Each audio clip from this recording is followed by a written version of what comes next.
Class 12 fourth same last minute সাজেশানে আমি বসেছি তোমাদের দেওয়ার জন্য।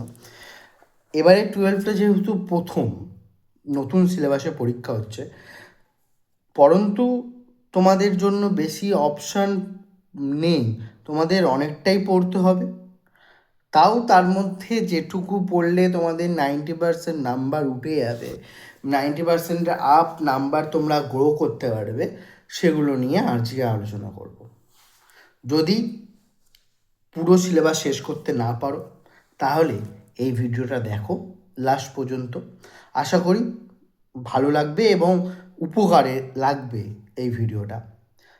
আজকে আমি অনেক ব্যস্ততার মধ্যেও তোমাদের জন্য, যেহেতু 12 বাংলা কাছেই চলে এসছে পরীক্ষাটা, সেহেতু অনেক তাড়াতাড়ির মধ্যেও আমি সময় বের করে তোমাদের জন্য ভিডিওটা তৈরি করতে বসেছি।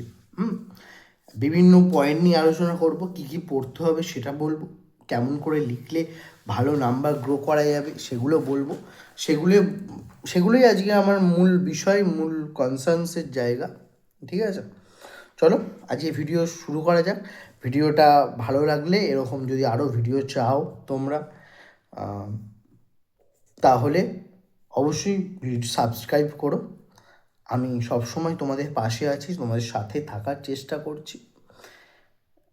চলো শুরু করি। আমরা প্রথমে বলে রাখি, হারুসালেমের মাসি, হলুদ পোড়া, কেন এলো না, নানা রঙের দিন, ডাকঘর, এই সমস্ত গল্প আমাদের আছে। তিমির হননের গান, হ্যাঁ, প্রার্থনা, এর রিলেটেড বিষয়বস্তুগুলো আমি আজকে আলোচনা করব। কী কী প্রশ্ন এখান থেকে আসবে সব রেডি আছে আমার কাছে, শুধু তোমাদের কাছে তুলে ধরবো। আমি নিজে রেডি করেছি, নিজের অভিজ্ঞতা, দীর্ঘ 10 বছর পড়ানোর অভিজ্ঞতা দিয়ে সেগুলোই আমি তোমাদের জন্য বলছি। সেগুলো পরীক্ষা হয়ে গেলে বুঝতে পারবে আমি কতটা কমন দিতে পেরেছি, কতটা দিতে পারিনি। চলো, প্রধান চরিত্র হিসেবে তোমরা পড়বে কী কী। প্রধান চরিত্র হিসেবে পড়বে গৌরবী, ধীরেন, আচ্ছা, রজনী, অমল, ঠাকুরদা, হ্যাঁ, এগুলো পড়বে।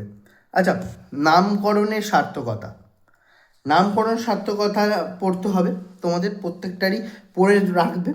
বিশেষ করে তোমার হারুন সালেমের মাসির নামকরণের সার্থকতা আসতেই পারে। হারুন সালেমের মাসি অথবা হলুদ পোড়া, যাদের মনে হচ্ছে যে আমি শেষ করতে পারবো না তাদেরকে বলে রাখি, দুটোর মধ্যে যে কোনো একটা পড়ো, তাহলেও উত্তর লিখতে পারবে। আচ্ছা, হলুদ পোড়া দিয়ে আলোচনা শুরু করছি আপাতত। হলুদ পোড়া বইয়ের 29 নম্বর পৃষ্ঠা মন দিয়ে কিন্তু পড়তে হবে, সেখান থেকে অনেক প্রশ্ন আসতে পারে। আচ্ছা, খুন দুটো নিয়ে গ্রামবাসীর প্রতিক্রিয়া, এই জায়গাটা পুরো ক্লিয়ার থাকতে হবে, তোমাদের কনসেপ্টটা ক্লিয়ার থাকতে হবে। খুন দুটো নিয়ে গ্রামবাসীর প্রতিক্রিয়ার কনসেপ্টটা তোমাদের ক্লিয়ার থাকতে হবে, না হলে এখান থেকে প্রশ্ন আসছে। কৈলাস ডাক্তারকে ডেকে নিয়ে যাওয়া থেকে শুরু করে কৈলাস ডাক্তার কি করলো, এসে কি কি বললো, লাস্ট পর্যন্ত কীভাবে কুসংস্কারের বিরোধিতা করলো কৈলাস ডাক্তার, সেগুলো অবধি পুরোটা পড়তে হবে তোমাদের। কুঞ্জ চরিত্র পড়তে হবে এখান থেকে, ধীরেনের মানসিক পরিবর্তনটা পড়তে হবে, শান্তি তার পরিবারকে বাঁচানোর জন্য কি কি পদক্ষেপ নিয়েছিল সেগুলো পড়তে হবে। বিশেষ করে বাঁশ পোড়ানোর জায়গাটা বিশেষ করে পড়তে হবে। এরপর এগুলো চলে গেল হলুদ পোড়া থেকে, এরপর যাব হারুন সালেমের মাসি। হারুন সালেমের মাসি থেকে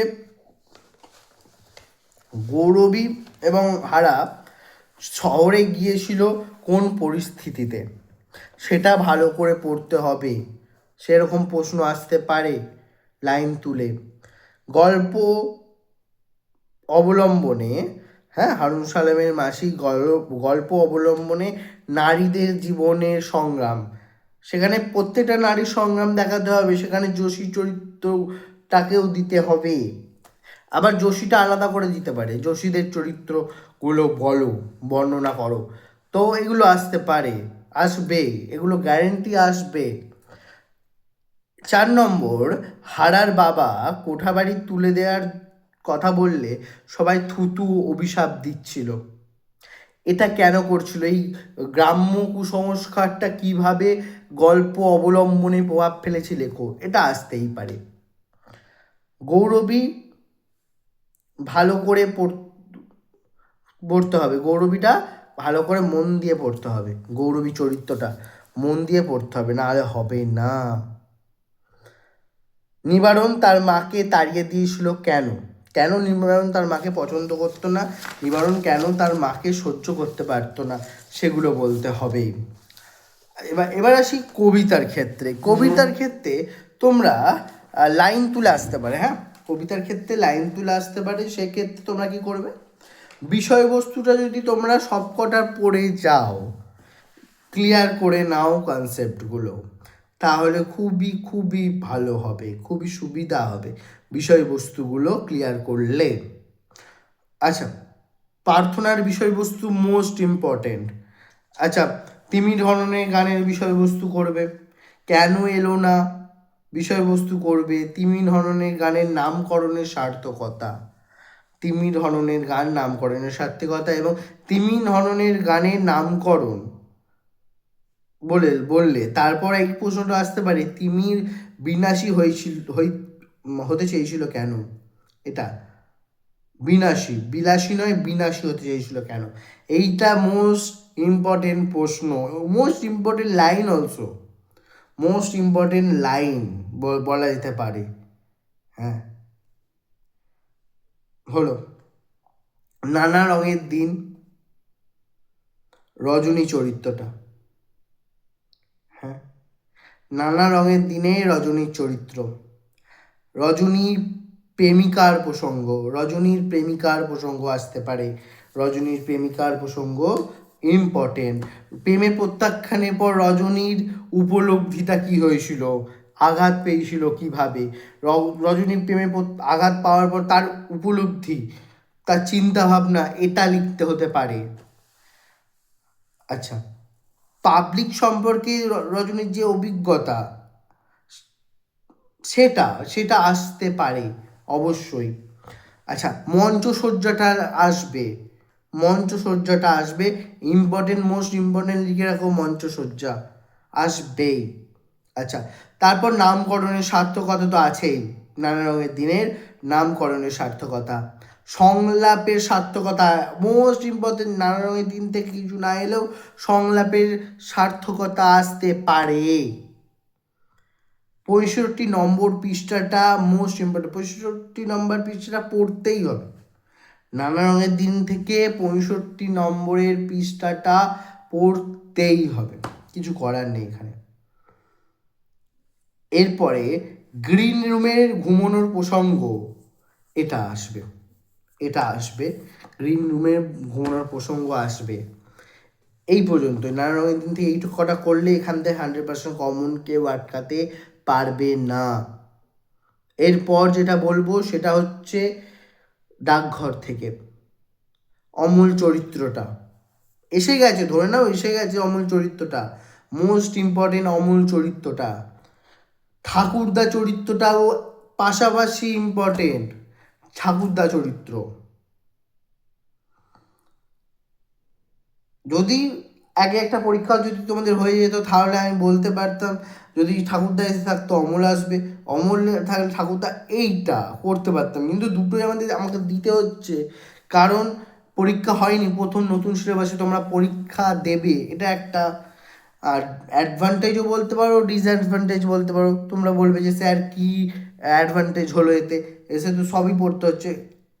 এতে অ্যাডভান্টেজ হলো আমার চোখে তোমাদের প্রশ্ন প্যাটার্নটা ভীষণ সোজা হবে, প্রথমবারে প্রশ্ন প্যাটার্নটা সোজা হবে। আচ্ছা, রাজার চিঠি অমলের কাছে কিভাবে এলো, এইটা ইম্পর্টেন্ট কোশ্চেন, এটা থাকবেই, কিছু না থাকুক, এইটা একটা 5 ডাকঘর থেকে আমি কনফার্ম করে দিলাম। রাজার চিঠি অমলের কাছে কিভাবে এলো, অমলের চরিত্র, ঠাকুরদার চরিত্র, যদি এগুলো তিনটে করতে পারো, তিনটের মধ্যে একটা আসবেই, একটা 5 তোমার, দুটোও হতে পারে, 10 তোমার হতে পারে। আচ্ছা, আর সুধা, সুধার সঙ্গে অমলের কথোপকথন, ক্রৌঞ্চদ্বীপ প্রসঙ্গ যেটা আছে ভালো করে পড়বে, ক্রৌঞ্চদ্বীপের প্রসঙ্গটা। আচ্ছা, প্রদীপের আলো নিভিয়ে দাও, এই প্রসঙ্গটা পড়তে হবে। এবং কবিরাজ অমলকে কি বাধা নিষেধ দিয়েছিল সেই জায়গাটা দেখে যাবে। কবিরাজ অমলকে কি বাধা নিষেধ করেছিল সেই জায়গাটা ভালো করে দেখে যাবে। দইওয়ালা, দইওয়ালা চরিত্রটা করতে হবে, একটু করে যাবে। আচ্ছা, দইওয়ালার সাথে অমলের কথোপকথনটা করবে, হয়েছে। এবং অমল দইওয়ালা হতে চেয়েছিল কেন, এইটা দেখে যাবে, ব্যাস। এরপর ছেলেদের দলের সাথে অমল কি কথোপকথন হয়েছে সেটা পড়বে। আচ্ছা, ছেলের দলটা সম্পর্কে ওভারঅল একটা পড়ে যাবে। আচ্ছা, মোড়লের সাথে অমলের কথোপকথনটা পড়বে। আচ্ছা, লাস্ট এই ডাকঘর থেকে মোস্ট ইম্পর্টেন্ট বলে আমার মনে হচ্ছে, রূপক সাংকেতিক নাটক হিসেবে, আবার বলছি, রূপক সাংকেতিক নাটক হিসেবে ডাকঘর কতখানি সার্থক হলো। এরপর তোমাদের প্রবন্ধ থেকে আসতে পারে তরুণের স্বপ্ন রচনা, আসতে পারে তরুণের স্বপ্ন, সংস্কৃতির জাতীয় একটা রচনা আসতে পারে তোমাদের। আচ্ছা, গাছ সম্পর্কিত একটা রচনা আসতে পারে তোমাদের, গাছ সম্পর্কিত একটা রচনা আসতে পারে। বাংলার ব্রত, এটা নিয়ে একটা আসতে পারে। আচ্ছা, শক্তির সন্ধানে মানুষ, এই জাতীয় একটা এই রচনাটা আসতে পারে। ভারত এক মিলন মেলা, এটা আসতেই পারে, ইম্পর্টেন্ট বলে লিখে রাখো। পরিবেশ ও বিপন্ন মানুষ আসতেই পারে, একটা পরিবেশ থেকে তো দেখবেই, আসতেই পারে। আচ্ছা, চিত্রকলা চলচ্চিত্র, এখান থেকে আমি বলে রাখি অবনীন্দ্রনাথ ঠাকুর, রবীন্দ্রনাথ ঠাকুর, যামিনী রায়, সুনয়নী দেবী, নন্দলাল বসু, ঋত্বিক ঘটক, সত্যজিৎ রায়, মৃণাল সেন।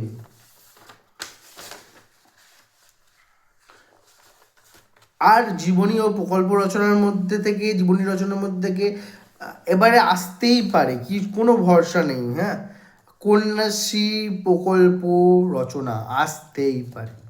জীবনী না দিয়ে ওটা প্রকল্প রচনা দিল, কন্যাশ্রী প্রকল্প আসতেই পারে। ঋত্বিক ঘটক আসতে পারে, জন্মশতবর্ষ। বাদল সরকার আসতেই পারে।